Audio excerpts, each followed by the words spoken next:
안녕하세요. 김호준입니다.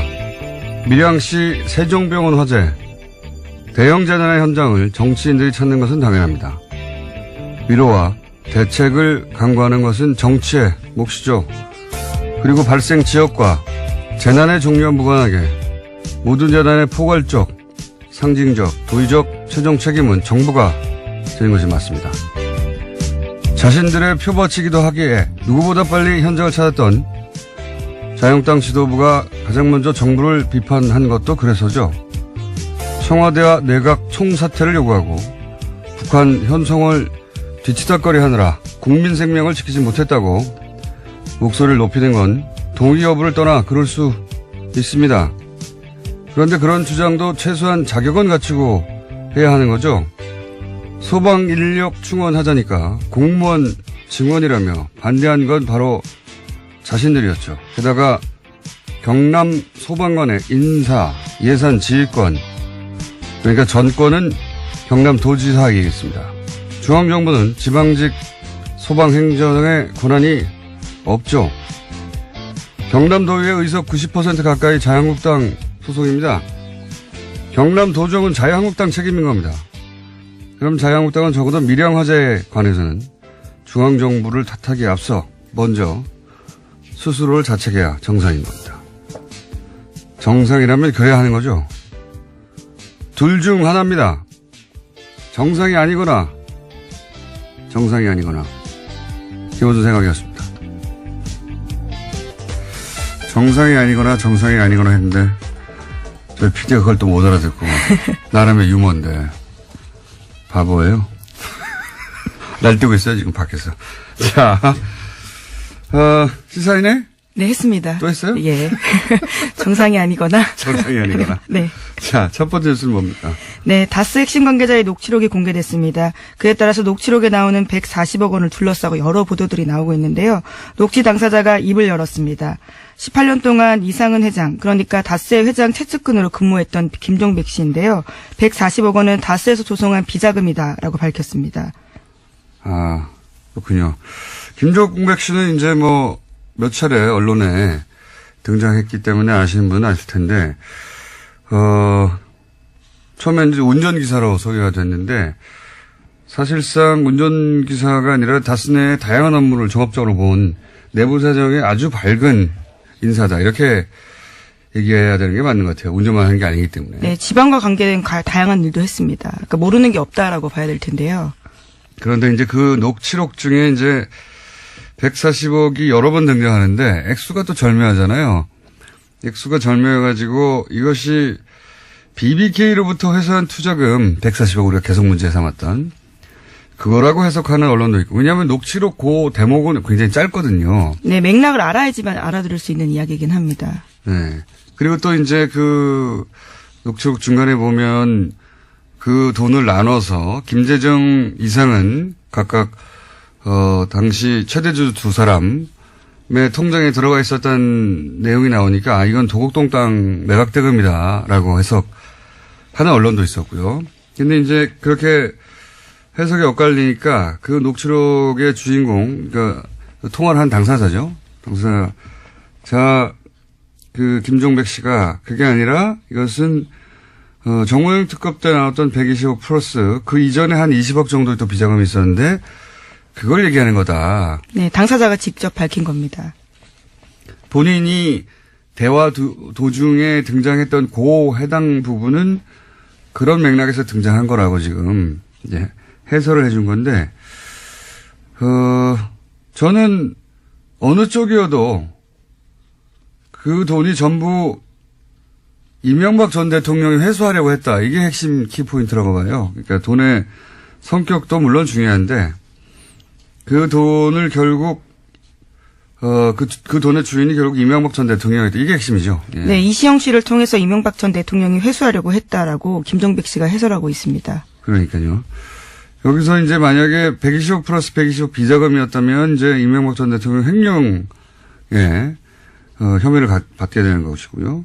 도곡동 땅이었다면 이제 차명소유 문제가 되는 거고 BBK 140억은 대통령 권한으로 그 자기 재산을 찾으려고 공권력을 이용한 거니까 직권남용 부분. 네, 현재 수사가 진행 중입니다. 예. 어느 쪽이든 걸립니다.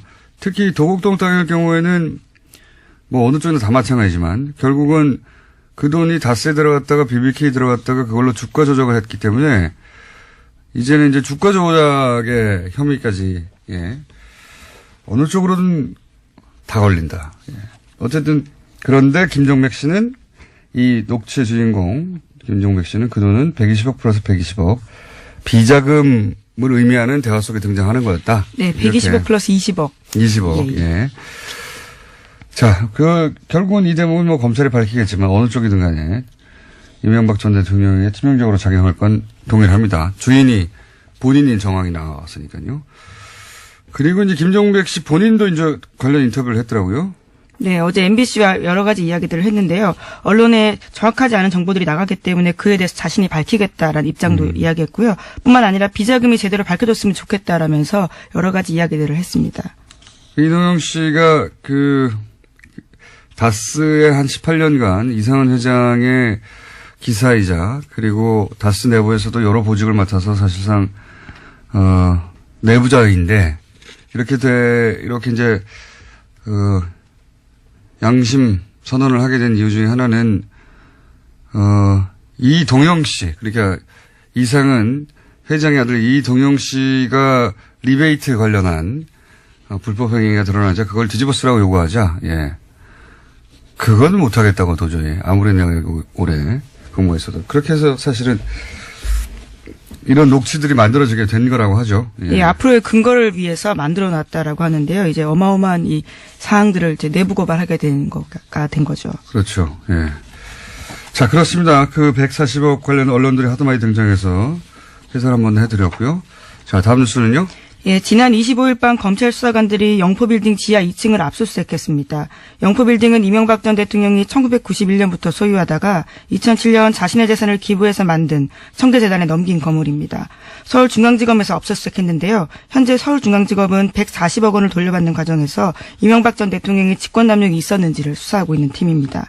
당시에는 빌딩 내 다스 사무실과 청계재단에서 근무하는 다스 직원 책상만 있었고요. 그래서 지하 2층 존재는 전혀 알지 못했다라고 합니다. 그렇군요. 거기서 중요한 건 이제 BH 청와대 블루하우스를 뜻하는 거죠. 그리고 다스라고 적힌 상자가 여러 개 나왔고. 네, 40상자 분량이나 나왔다라고 합니다. 그리고 거기에 이제 문서의 내용은 모르겠지만, BBK 관련 보고라든지 뭐 LK 뱅크 관련 문서 같은 게 나왔다는 거잖아요. 네, 네. PJ 진술조서라는 것도 있다고 하는데, PJ는 김백준 전. 씨겠죠. 예. 네. LK뱅크는 하도 이름이 많이 등장해서 이름 다 알 필요 없다고 말씀드렸는데 LK뱅크는 소위 BBK의 이제 지주회사 격이고요. 이 문서들을 다 복원하고 있었다면 아마도 애초에 재판이 계속 진행됐으니까 재판 때문에 복원했던 것 같고 그리고 이 관련 문제가 이후에도 불거지면 방어하기 위해서 자기들 논리상 필요한 자료들이 있어야 하니까 그래서 남겨둔 게 아닐까. 그런 다음에 청와대에 들어간 이후에 돈을 돌려받고 다 소각해버렸어야 하는 건데 예. 방심했던 것 같아요. 제가 보기엔. 전혀 이곳을 누가 알 거라고 생각을 못했던 것으로 보이는데요. 거기서 뭐가 나올까요? 예. 예, 물론 MBC와의 통화에서 이명박 전 대통령 측근은 BBK는 기본적으로 그 당시 예전에 있었던 일을 정리하는 거지 그 이상 아니다라고 부인하고 있습니다. 물론 뭐 일관되게 그렇게 얘기했죠. 근데 문서가 왕창 나왔으니까요. 이게 어디로 갈지 모릅니다 이제. 예. 그리고 그게 이명박 전 대통령의 사설 창고에서 나왔다는 점이 굉장히 또 중요하죠. 예. 나는 모른다고 할 수 없게 된 장소 자체가. 자, 다음 뉴스는요? 예, 지난주에 잠깐 언급한 적이 있는데요. 검찰이 이명박 전 대통령을 피의자 신분으로 전환했다라고 합니다. BBK 주가 조작 피해자들이 이명박 전 대통령을 직권남용으로 고발한 지 106일 만이다라고 합니다. 피의자 신분이 됐군요. 지난 금요일 날 잠깐 제가 얘기했는데. 예, 아침에 속보로 떴었는데 제가 속보를 체크를 못해서 가지고 죄송합니다. 예. 죄송할 것 같죠. 자, 예. 6시 이후에 나온 뉴스라서.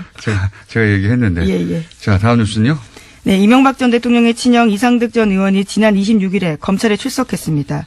국정원으로부터 불법 자금 1억 원을 받은 혐의인데요. 하지만 건강상의 이유로 4시간 만에 돌아갔습니다. 아침에 휠체어 타고 나왔는데 4시간 만에 돌아간 겁니다. 이분뿐만 아니라 이상은 회장, 현 다스 회장도 아프실 예정인 걸로 저는 알고 있습니다. 네. 그리고 다스 자체도 아프실 예정인 것으로 저는 알고 있고요. 다스가 어떻게 아픕니까? 다스도 아프실 예정인 것으로 고위부도 뭐 이런 얘기도 나오고 있고, 아, 예, 예. 비자금 옮기는 거 아니냐 뭐 이런 얘기도 나오고 있고, 예. 다스 회장님도 다 아프실 예정이고, 예. 이상득 전 의원, 이명박 전 대통령 형님도 이미 아프신 상태였죠. 네, 혐의를 부인하면서 건강 때문에 조사받을 수 없다라면서 철수했습니다. 예. 앞으로 계속 아프실 예정일 거예요, 관계자들이. 자, 다음 뉴스는요. 네, 군 사이버 사령부가 온라인 블랙리스트를 만들었다. 그리고 관리했다라고 오늘 아침 한겨레 신문이 보도했습니다. 네, 정확히는 한겨레 21 보도인데 한겨레 신문에 나온 겁니다. 레드펜이라는 작전면을 썼다고 하는데요. 이명박 정부의 비판적인 인터넷 사용자 등의 대상이었다라고 합니다. 이거는 제가 전문 분야입니다. 이게 무슨 의미냐면, 사이버사 혹은 뭐 국정원 이런 곳에 정부를 비판하는 아이디 블랙리스트가 있다. 이게 무슨 의미냐면 이렇게 활동합니다. 저는 오랫동안 봐왔던 행태인데 이제 온라인에서 정부를 비판하는 사람들이 있잖아요. 한두 명도 아니고 몇만 명이죠. 그 중에서 이제 열심히 하는 사람들이 한 10,000명 정도 있다고 칩시다. 뭐 개인들 중에. 어떤 사람들은 뭐 포털 게시판에서 적극적으로 활동할 수도 있고, 어떤 사람들은 뭐 자신이 잘 가는 커뮤니티 게시판에서 활동할 수도 있고요. 또 뭐 SNS나 페이스북 같은 데서 자기 의사를 밝힐 수도 있고요.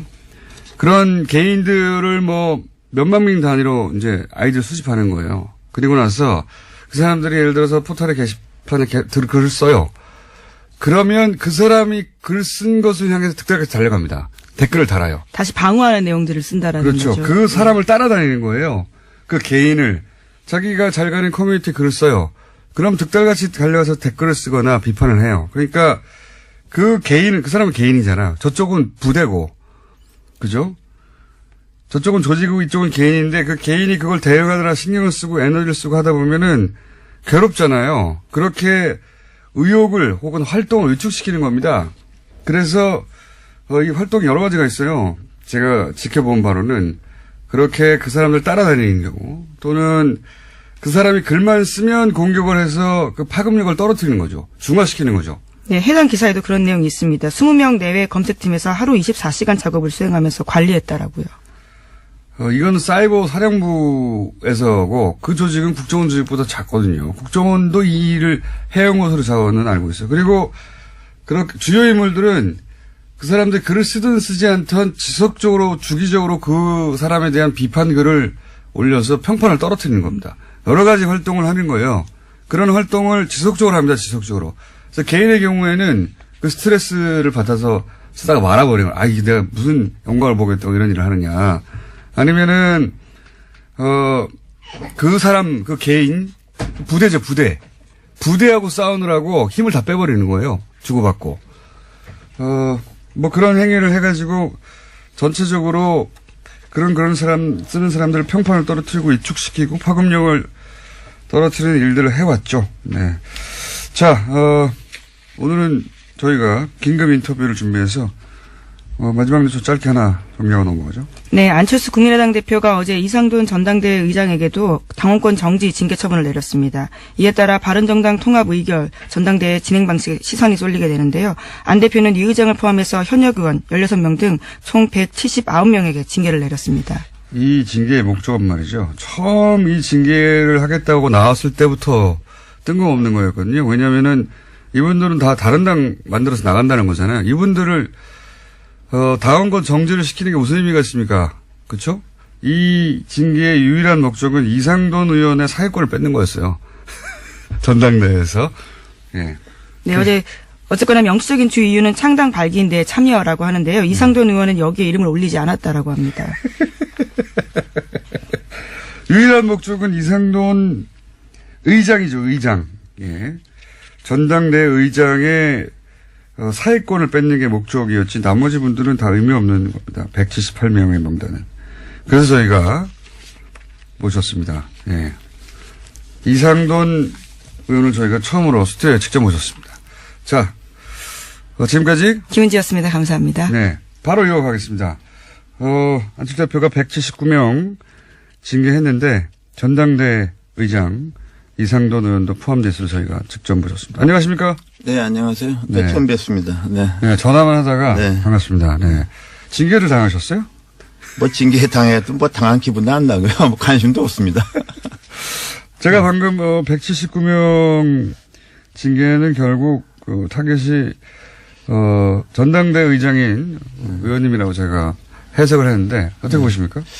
뭐 그런 면도 있지만요. 처음부터 당규를 바꿔서 그야말로 새벽 6시부터 뭐 23, 전국 23곳에서 투표를 하고 밤 9시에 뭐 인터넷 뭐 화면 중계를 해가면서 전당대회 한다는 아주 그냥 초현실적인 전당대회를 한 것은 다 어떻게 보면 그 전당대회 의장이 저이기 때문에 시작한 측면이 많다고 봅니다. 그렇죠. 네.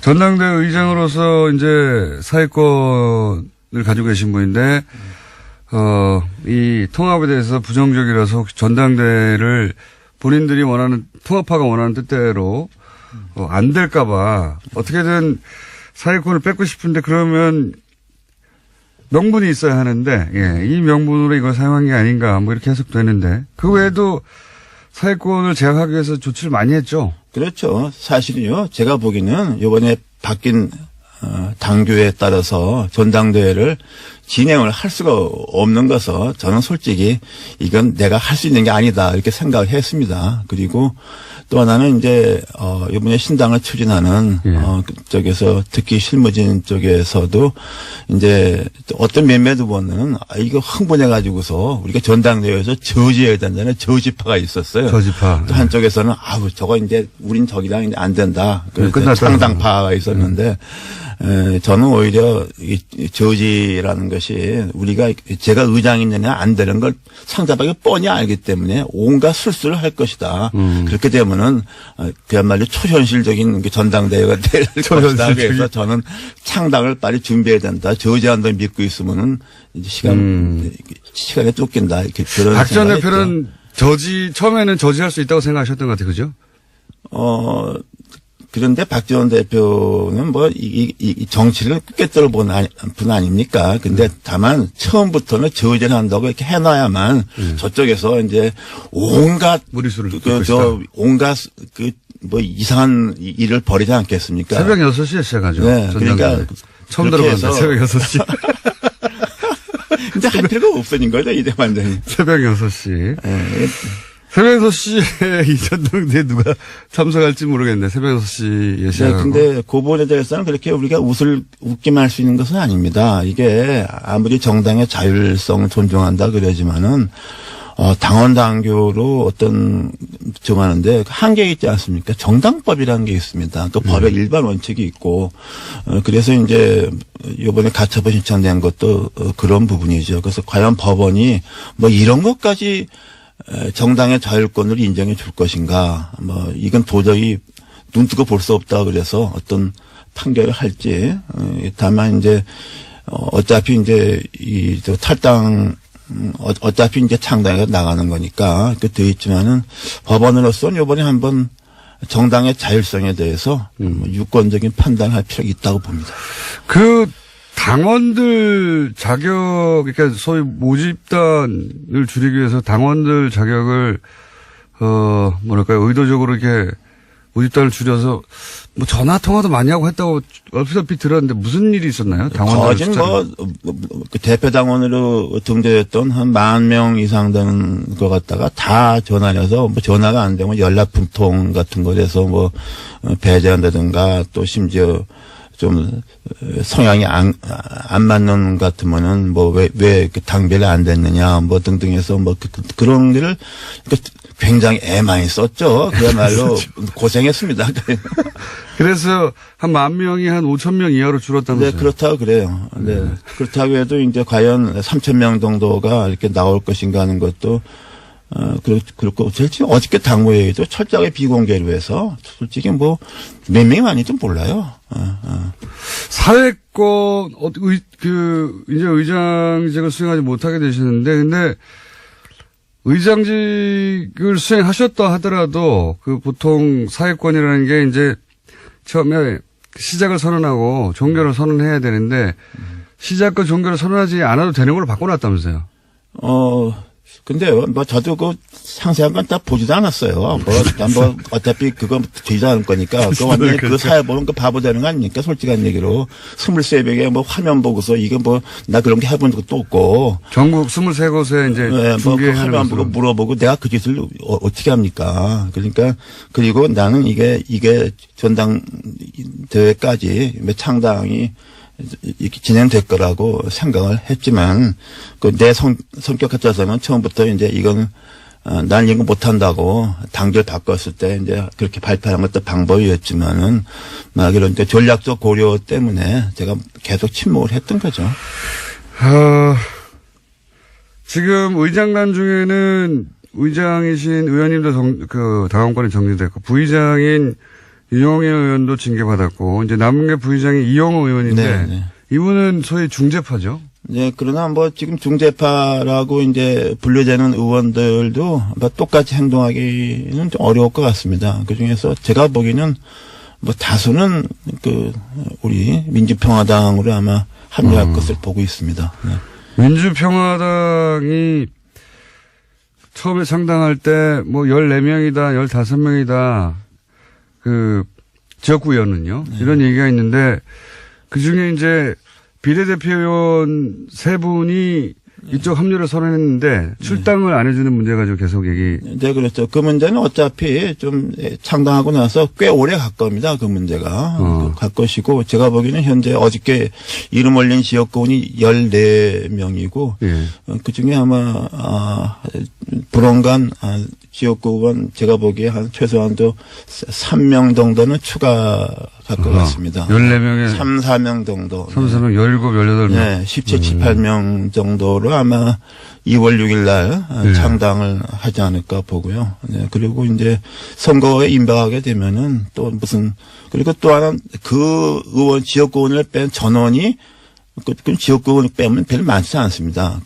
통합당을 가느냐 하면 또 그렇지 않고 개종에는 거기서 이탈을 해서 무소속으로 잠시 남겠다는 지역구이 있기 때문에 진짜로 순수하게 이렇게 안철수 대표와 같이 할 지역구는 뭐 5손가락도 안 된다고 봅니다. 네. 5명 정도. 5명도 안 된다고 봅니다. 지역구원에서는. 네. 지역구원에서는 너무 적네요. 그거는.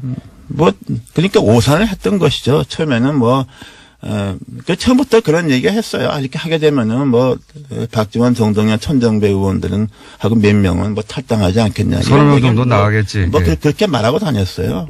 내가 사석에서 들은 얘기 하면 나가 자빠질 거예요. 그럼 하나만 해서 조금만 자빠지게 해주세요. 천천히 다음 질문하세요. 사석에서는 몇 명 나가겠냐. 그렇게 생각했던 거죠. 그리고 창당을 쉽게 할 수 있겠느냐. 근데 저는 그렇게 보지 않았어요. 왜냐 그러면은 우리 호남 의원들이 4선 의원 그러는데 4번에 당선될 때마다 당적에 다 다른 의원들이 몇 명씩 있어요. 그래서 이건 별로 아무것도 아닌, 그러니까 중요한 게 뭐냐면 우리가 호남 정치의 본질을 알아야 됩니다. 전혀 몰라요. 안철수 대표 전혀 모르죠. 전혀 몰라요. 아무것도 몰라요. 정치에 대해서. 호남을 모를 뿐더러 정치도 모릅니다. 정치도 모른다고 생각하시나요? 네, 그렇습니다. 네. 그래요? 그런데 정치를 모른다고 이제 평가하셨는데, 이렇게까지 이제 다들 보기에는 무리수가 아니냐. 네. 물론 반대하는 분들은 무리수라고 생각하시는 분들이 많을 거고, 반대하는 분들이 아니더라도 이거 굉장히 무리한 부분이 있다라고 생각할 텐데 왜 이렇게까지 무리를 하는 걸까요? 글쎄요, 저도 뭐 대충 들은 얘기인데 뭐 대통령 뭐 된다는 뭐 그렇게 믿음을 준 사람이 몇 명 있었던 것 같습니다. 이렇게 해야지. 뭐 말하자면 보수표를 얻어야 된다. 왜냐하면 지난번 대선에서 중간에 그 모드가 바뀌었잖아요. 그래서 그것도 그 당시 뭐 대충 뭐 컨설턴트인지 뭔지 아는 사람들이 뭐 그런 아이디어를 줬다 그래요. 정도 보수 쪽을 잡아야 된다. 뭐 그런데 이렇게. 그것도 맞는 말인데 한번 생각해 보세요. 그 변호사한테 가서 자기 법률 문제 고민하면은 그 변호사가 이게 당신이 가망 없으니까 돌아가라고 합니까? 나한테 돈 많이 주면 이게 해준다 그래요. 컨설턴트는 다 그런 거 하는 사람인데 그 말 믿고 따라가 다니는 사람이 문제가 있는 거죠. 저는 그렇게 봅니다. 그리고 지금 이제 호남 베이스로 대권이 어려우니까 예. 뭐 그렇지 않겠나 하는데 그건 뭐 황당한 꿈이라고 생각하죠. 네. 왜 황당한 꿈이라고 생각하십니까? 현실성이 아닙니다. 보수에서 뭐 그렇게 보수 만만하게 보는 거 아닙니다. 절대로 그렇지 않아요. 지난번 대선에 봤잖아요. 내가 그때 대선 때 내가 창당을 했습니다. 비문연대 반문연대 절대로 안 된다. 한국의 보수는 뿌리가 깊다. 가로가든 모르가도 25%는 나온다 말이야. 이거 다 맞잖아요. 네. 그 안철수 대표는 지금 호남만으로는 이제 다음 대권도 어렵다고 보고 조금 그 상처를 입더라도 호남의 일부 이제 중진 의원들은 떨궈내고 그리고 보수하고도 손을 잡고 그래서 가운데서 이렇게 새를 부르려고 하는 그런 의도였던 것 같은데 생각보다는 많이 떨어져 나가고 있고 그리고 의원님 보시기에는 보수도 그렇게 손쉽게 손잡아주지 않을 것이다 이런 말씀이십니까? 그렇죠. 그리고 처음에는 이거 뭐 동서화합으로 모두를 잡았잖아요. 예, 이원주 의원이 뭐 화개장터에서 유승민 안철수가 만나서 네. 동서 영원한 화합한다 그랬는데 지금 돌아가는 형상은 유승민 대표는 뭐 자기 뜻과는 다르게 TKU에서는 배신자로 찍혀 있지 않습니까? 예. 안철수 대표는 완전히 호남을 배신한 정도가 아니라 완전 욕보인 사람으로 돼 있잖아요. 이 영원함이 화합이 아니라 뭐 영원한 배신자의 화합돼 버렸잖아요. 그러니까 무슨 시너지 효과가 나옵니까? 나 이게 뭐 얘기가 안 되는 거예요. 그래도 유승민 대표 입장에서는 사실은 당이 위기에 처했는데 이 정도면 아주 큰 이익이 남는 결합 아닙니까? 예. 저는 정의당이 비가좀 어때요? 6석 가지고 황당당한 자기 철학을 내지 않습니까? 난 유승민 대표가 악수를 뒀다고 봐요. 그리고 그쪽에서는 안철수 대표가 뭐 취약하니까 또 뭐 따라오는 의원도 뭐 비례 의원밖에 없으니까 자기들이 당을 장악한다고 보는데 그 오산입니다. 요번에 봤잖아요. 당무회의가 뭐고 의원은 없고 이른바 무슨 비의원 무슨 위원장 등등등에서 안철수 열성파들이 있지 않습니까? 막무가내. 거기서 다 가잖아요. 난 유승민 대표나 하태경 의원이나 그거 감당하기가 만만치 않다고 봐요, 저는. 그 안철수 대표를 지지하는 지역구 원외위원장이나 원외위원장, 당무위원회 다수 등등 지역위원장.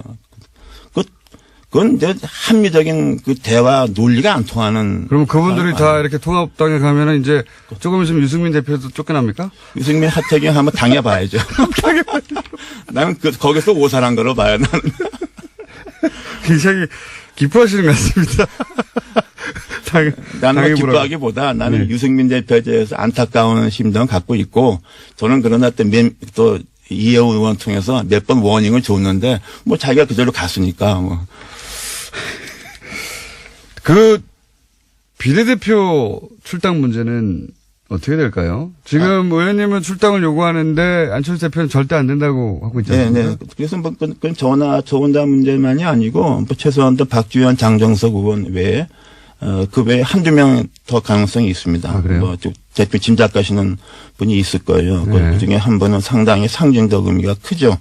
아마 그것은 아마 그 신당에서 민주평화당과 공식적 요구를 할 테고 조금 시간이 걸리겠죠. 그러나 뭐 저는 그때 거기 뭐 창당 이런 거 할 때 우리 비례의원 문제는 고려하지 말아라. 그거 고려하면 안 된다. 그래서 그 개문발차라고 그게 되지 않습니까? 예. 그리고 뭐 저는 개의치 않아요. 뭐. 개의치한다는 거는 그렇게 이제 당 소속은 새로운 통합개혁신당인가요? 그 통합개혁신당 소속이 됐을 텐데 거기에 계속 이렇게 안철수 대표에 대한 비판의 목소리를 내실. 아니, 뭐, 제가 그렇다고 해서, 뭐, 사실상 당원도 아닌 상황이니까, 뭐, 이렇게 민주평화당에서 뭐, 이렇게 뭘 활동한다는 것, 그것도 우스운 거 아닙니까, 사실은. 그러니까 뭐 심정적으로 뭐, 좀 그쪽에 매우 가까운, 심정적 무소속이 되는 거죠. 심정적 무소속. 당 소속은 공식적으로는, 통합신당에 속해 있겠지만, 그러면 형식적으로 통합신당. 예, 형식적으로는. 예, 형식적으로 그 소속에서 계속 그 통합신당에 대해서 비판의 목소리를 내실 수도 있겠네요. 아, 제가 언제 대통령도 그냥 연거포 그냥 맨날 작사를 했는데 뭐 못할 말이 뭐 있습니까? 그쪽에서는 의원님을 놔주는 게 더 플러스 아닙니까? 글쎄 모르겠어요. 그러니까 거기에 정상적인 판단이 안 되는 집단이에요. 네. 그렇다면 이런 게 생기지 않죠. 어떻게 국회의원이 우리나라 헌법재판소 판결에 의해서 헌법기관입니다. 개개인이. 합당경 보고는 국회의원의 당적의 변화가 생기는 걸 갖다가 의원총회 뭐 당원 단계 그까짓 게 필요도 없습니다. 그거는 기본적인 원리예요. 정당 정치, 의회 정치의 기본입니다. 의원총회 한 번 안 하고서 의원총회 반대했잖아요. 다수가. 그런 놈의 일이 어디 있습니까? 그러니까 이건 뭐 정치 집단이라고 볼 수가 없어요. 우리가 이렇게 토론하는 거 이게 입이 더러워지는 겁니다. 이게. 알겠습니다. 오늘은 여기까지 하고요. 이렇게 통합을 결국은 이제 거의 마지막 요식 행위에 가까운 전당대회 정도만 남겨두고 통합이 이루어질 것 같은데요. 그죠? 이루어지겠죠? 네. 예. 이루어질 것 같은데 이 통합을 성사시키는 데는 결국 안철수 대표의 의지가 가장 중요한 역할을 한 것 같은데, 그렇죠. 안철수 대표의 의지가 이 모든 걸 만들어낸 거죠. 네, 그렇죠. 네. 그게 일종의 그런 것이 한 번 꽂히면 그냥 거기서 그냥 몰두하는 그런 성격이 있죠. 네. 안철수 대표를 그러면 이 통합을 성공시키기 일보 직전에 안철수 대표를 한마디로 평가하시면요, 마지막으로. 글쎄요, 뭐 제가 볼 때는 뭐 정치적 소양도 없는데 어떻게 해서 일시적으로 몇 년 동안에 좀 국민들한테 과분한 기대를 받았던 것이죠. 이제 뭐 지난번 대선 과정을 통해서 뭐 그 좀 다 벗겨졌다고 봅니다. 이제 우리가 이제 마지막으로 벗겨진 모습을 보는 거죠. 네. 마지막으로. 앞으로 이 통합 당에 가셔서도 인터뷰를 자주 하시게 될 첫 번째 의원이 아니실까. 네. 생각이 듭니다. 잠시 후에 하태경 의원 바로 이어서 들어올 텐데 혹시 하태경 의원한테는 하실 말씀 없으십니까? 글쎄 내가 볼 때는 이렇게 쉽게 생각하지 말라고 싶어요. 내가 하태경은 엊그저께 무슨 뭐 저하고 뭐 다른 비례하고는 좀 다르다고 생각하는데 그리고서 마치 뭐 이제 통합하게 되면 안철수 대표 빠진다고 생각하는데 저는 그건 좀 잘못된 생각입니다. 안철수 대표 뒤로 빠져 있지 않은 것이다. 저는 절대로 그렇지 않고 그럴 수가 없어요. 네. 그럴 수가 없는 지금 상황이 돼 있습니다. 너무 쉽게 생각하는 거예요. 그래요? 네. 알겠습니다. 오늘 여기까지 듣겠습니다. 지금까지 아직까지는 국민의당 이상돈 의원이었습니다. 감사합니다. 네. 하태경 최고위원 오늘 여차저차한 사정으로 월요일 날 나왔습니다. 여차저차 자세히는 아니 오늘 이상돈 의원님 나온다 그래서 제가 바로 뒤에 이상돈 의원님이 좋은 얘기 할 리가 없기 때문에 보완 설명 드리러 나왔습니다. 우선 이상돈 176명 징계가 이상돈 의원의 전당대 사회권을 박탈하려고 한 거라는 건 맞잖아요. 그 질문 나올 줄 알았어요. 나올 줄 알았는데 네. 제가 이제 아닙니까? 이상돈 의원님 잘 아는데 네. 이상돈 의원님은 징계 해도 문제 안 해도 문제예요. 무슨 이야기냐면 그분이 오늘 뭐 제가 오전에 듣기도 했고 저랑 같은 상임위 옆자리예요. 네. 같이 이야기를 해보면 굉장히 젠틀맨이고 네. 진흙탕 싸움에 본인이 들어간다는 것 자체를 잘 견뎌하기 힘든 분이에요. 원래 학자셨으니까요. 네, 그래요. 그리고 원래 그렇기 때문에 제가 볼 때는 만약에 징계를 안 했으면 본인도 굉장히 고통스러웠을 것이고 동시에 또 그때 그래도 공격해요. 그러니까 저쪽은 딱 답이 정해져 있기 때문에 답정너기 때문에 징계를 하면 하는 대로 공격 안 하면 이간질. 아니, 제가 다른 질문이 아니라 징계를 하는 거는 당권파의 마음인데 제 말은 176명 징계를 했던데 그 이유가 이제 창당대회 참석하고 뭐 이런 거 해당 행위 명분상으로 충분하죠. 근데 실질적으로는 다른 당으로 간다는데 당원권 정지 2년 이게 무슨 의미가 있습니까? 아무 의미가 없는데. 아니 근데 실용적인 의미는 크지 않을 수 있지만 상징적인 의미. 당의 기강을 잡는 당의- 차원에서 아니 그거는 당의 기강이 해야 지금 돼요. 그렇게 한다고 잡힙니까? 왜냐하면 그것도 안 하면 당도 아니에요. 그거 해산해야 돼. 당을 없애야 돼. 그걸 알겠어요. 네. 알겠는데 진짜 목적은 이상돈 의원. 근데 이상돈 의원이 사회를 보더라도 결국 전당대회는 가게 돼 있어요. 그래서 그게 아마 이상돈 의원을 그런- 생각해 준 게 아니냐. 그런 의미가 없다고 보십니까? 왜냐하면 이상돈 의원이 사회 보면 저분이 소집도 했잖아요. 그러니까 보냐 안 보냐 엄청 그 싸움을 말려야 되고 본인은 완전히 진흙탕 싸움에 이상한 사람 되고 그러느니 차라리 해준 게 이상돈 의원 입장에서는 고맙다고 생각할 것 이상돈 같아요. 의원을 위해서 그렇게 했다. 예. 이상돈 의원 입장에서는 그러니까 서로 이해관계는 다르지만 결국은 뭐 그렇게 서로한테 해가 되는 결과는 아니다. 알겠습니다. 이렇게 실드를 치시는데. 이상돈 의원 제가 잘해드릴게요. 예. 그분은 원래 우리 저기 새누리당 출신이에요. 그러니까 뭐 안철수 출신이라기보다는 예, 지난 2012년에는 또 박근혜 후보의 당선을 위해서 노력 했었죠. 예, 노력 했고.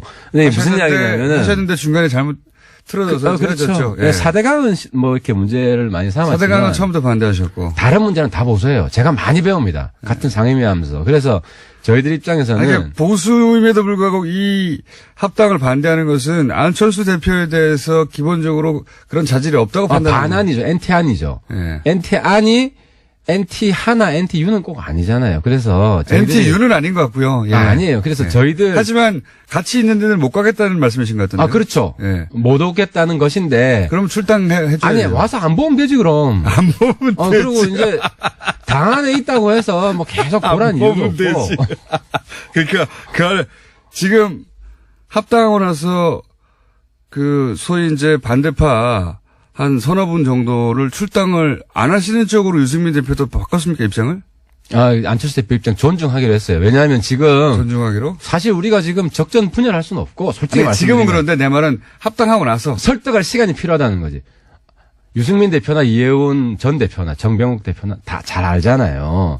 그래서 우리도 적어도 공들일 시간이 필요하지 않냐. 이렇게 일단 합당시켜놓고 그분들을 설득하다 안 되면 하다 안 되면 그럴 시간이 필요하다는 거죠. 그때 가서 지금은 다른 당이기 때문에 뭐 어떻게 이야기하는 것도 어렵지만 같은 당이 되면 같은 식구이기 때문에 같은 당 되고 나서 이분들이 가만히 있을까요? 계속 당에 대해서 뭐라고 할 텐데. 다 수용하죠. 다스. 이상돈 의원이 문제 제기하는 거 왜 수용 못 합니까? 아니 그러니까 그런 문제가 생길 것 같으니까 거기서 다 정리하라고 오라고 했는데 안철수 대표가 싫다고 하니까 안철수 대표가 싫은 이유는 또 당연하죠. 본인이 이제 사람들이 너무 많이 떨어져 나가면 저쪽이 너무 많아지니까 마이너스 통합이라는 이상돈 의원의 들을까 봐. 불만은 두 가지인데요. 안철수에 대한 개인적인 실망 이게 하나 있고 또 하나는 지금 적폐청산 기조에 적극적으로 협력해야 된다. 이게 하나 있어요. 네. 그러니까 안철수에 대한 개인적인 실망은 말 그대로 개인적인 실망입니다. 그죠? 그리고 안철수 그 향후 지도부 지방선거 끝나고 네. 이후에까지 지도부 할 가능성은 별로 없어요. 그 과도기에는 어떨지 모르겠지만 본인이 후보로 뛰거나 뭐 선대위원장을 하거나 하겠죠. 그다음에 적폐청산 우리 반대 안 합니다. 낡은 보수 청산해야 되고 문재인 정권이 적폐청산 중단해도 우리는 낡은 보수 청산 끝까지 갑니다. 그게 한국당 해산이고. 한국당 해산이요? 네, 그래서 그 부분은 이상돈 의원하고 일치합니다, 목표가. 알겠습니다. 그렇게 말씀하셔도 소용은 없을 것 같긴 한데요. 중요한 것은 당장은 합당하고 나서 이 반대파들 서너 분을 세 분인지 네 분일지 모르겠지만 당장은 출당하지 않을 것이다. 않을 것 같다. 않습니다. 예, 네, 우리가 못한다. 공들일 시간이 우리한테 필요합니다라는 말 다시 한번 반복합니다. 그래서 어떻게든 설득해서 같이 가도록 해본다. 네, 그렇습니다. 예. 쉽지는 않을 거라고 저는 전망하고요. 안철수 대표가 본인은 당대표 안 한다고 그랬는데 유승민 대표가 같이 공동대표 하자고 하는 상황은 어떻게 정립니까? 그 부분이 숙제입니다. 숙제인데. 안철수 대표는 왜 공동대표, 유승민 대표는 공동대표를 하자는 이유는 알겠어요. 예. 이 통합된 이 당의 결국은 그 힘은 직전 대선 후보 인지도와 또 그 이미지에 달려 있는데 한 분이 빠지면 어떻게 되느냐. 최대 효과를 내자면 같이 가자. 이 제안을 알겠는데 안철수 대표는 어떤 이유인지는 저로서는 짐작은 가나. 왜 대표 안 하겠다? 예. 안철수 대표는 지금 공동대표 안 하겠다는 거잖아요. 왜냐하면 이미 백의종 군 선언했잖아요. 아니 뭐 선언했다가 뒤집은 게 한두 번입니까? 제 말은 아니, 못 이긴 척 하면 우리 되는데. 바른정당은 뒤집길 원해요. 예. 우리가 많이 이야기를 했는데 근데 이게 어떻게 돼가나요? 그러니까 이제 국민의당 내부 사정인데 지금 국민의당에는 그까지 생각할 겨를이 없다. 전당대회를 성공적으로 치러야 제가 되기 보기에는 때문에. 말이죠. 지방선거 때 이 새로운 당이 예를 들어서 지자체장 뭐 광역단체장 정도를 지금 당선시킬 수는 없지 않습니까? 현실적으로 그죠? 아니 안철수 대표는 둘 중에 하나잖아요. 선수로 뛸 거냐 감독이냐. 네. 지방선거에. 네. 둘 중에 하나로는 뛸 거예요. 그러니까 대표가 아니면 바로 선수로 뜁니다. 그러니까 뭐 예를 들어 선수로 뛰게 해야 됩니다. 우리 입장에서는. 서울시장 예를 어디든 들어서 간에. 후보가 되거나 아니면 공동 당대표가 되거나 어디든 간에. 둘 중에 하나는 할 것이다. 그래서 저는 안철수 대표는 반드시 지방선거에 투입해야 됩니다. 그래서. 그러면 당대표보다는 지자체장으로 나가는 게 낫다고 보십니까? 당연하죠. 근데 유승민 선거에 대표는 뛰어야죠. 같이 대표하자면서요. 그러니까 과도적으로 일단 처음 출발할 때 얼굴이고 안철수 대표는 바로 저는 선거 예비 후보 등록일이 3월 초입니다. 그래서 어디로 뛰어야 됩니까, 안철수 대표는? 그건 상의를 해봐야죠. 그건 우리도 전략이 있어야 되기 때문에 그건 내부에서 우리 합당이 되면 전체 전략을 공유를 해야 되고. 지방선거에서 한국당하고 예를 들어서 특정 지역에서 단일 후보 연대 이런 거 가능합니까? 없습니다. 하지만 박지원 당하고는 합니다. 할 수 있습니다. 그러니까 이 부분이 중요한데. 박지원 당이라고 굳이 꼭 항상 그러니까 박지원 이제 호남 친박개혁당 하고는 할 수 있습니다. 이름도 정해졌는데 말씀해 주시죠. 왜냐하면 민평당이죠. 예. 민평당은 할 수 있습니다. 왜냐하면 원래 선거연대 하자고 했고요. 그분들하고 하자고 했고 이제 거기서는 안 할 것 같아요. 저는 꼭 그렇진 않을 거라고 봅니다. 그래요? 예. 또 우리 최고의 책사기 때문에 민주당이 해주겠습니까? 민주당이 전남지사 후보 하나 내주겠습니까? 박지원 전남지사 하라고. 저는 민평당의 상대적인 강세 지역은 호남인데 딴 데는 후보 내기가 쉽지 않잖아요. 호남인데 호남에서는 민주당이 지금 압도적으로 1등합니다. 그런데 무슨 후보를 양보하겠습니까? 그러면 결국 우리한테 손을 뻗게 돼 있습니다. 그래서 좀 아름다운 이별을 하시라. 그리고 아름다운 이별 다 끝장났어요. 아니 이제. 이게 지금 계속 지금 문제가 절이 싫으면 중이 떠나라. 네. 근데 떠나야 될 중이 누구냐 이거였잖아요. 네. 근데 박지원 대표 쪽이라는 게 확실해졌기 때문에 네. 이제는 그렇게 하고 그러면 출당시켜 주죠. 우리랑 선거 그러니까 자꾸 비례를 볼모로 해서 하는 것은 비례를 볼모라는 건 지금 안철수 대표 쪽이죠. 그러니까 비례가 안 그분들은 사실 뭐 출당 드릴 수 있죠. 지역구 분들은. 근데 지역구 지금 말고 비례대표 아름다운 이별 그러니까 하자면서 이제 비례는 조금 시간을 주시라는 거고. 아름다운 이별 하자면서 이쪽만 원하는 건 다 가져가잖아요. 그럼 선거연대 끝나고 지방선거 끝나면 또 빅뱅이에요. 그렇죠. 그때가 제일 큰 또 빅뱅이기 때문에 예. 민평당 분들 중에 저는 민평당 분들도 두 팔은 아닙니다. 민주당에서 허용해 주는 사람과 불허하는 사람. 네, 뭐 어쨌든 민주당 쪽하고도 열심히 갈라치기 하시고요. 그러니까 그건 그렇게 될 수밖에 없어요. 그러니까 이제 우리 공장장님께서는 자꾸 이제 안 공격, 안은 지방선거 나가면 이제 정리됩니다. 정리가 된다는 거는 지방선거에서 떨어지고 나면 떨어지는 게 아니라 유승민 판이 되는 겁니까? 그리고 다시 크죠.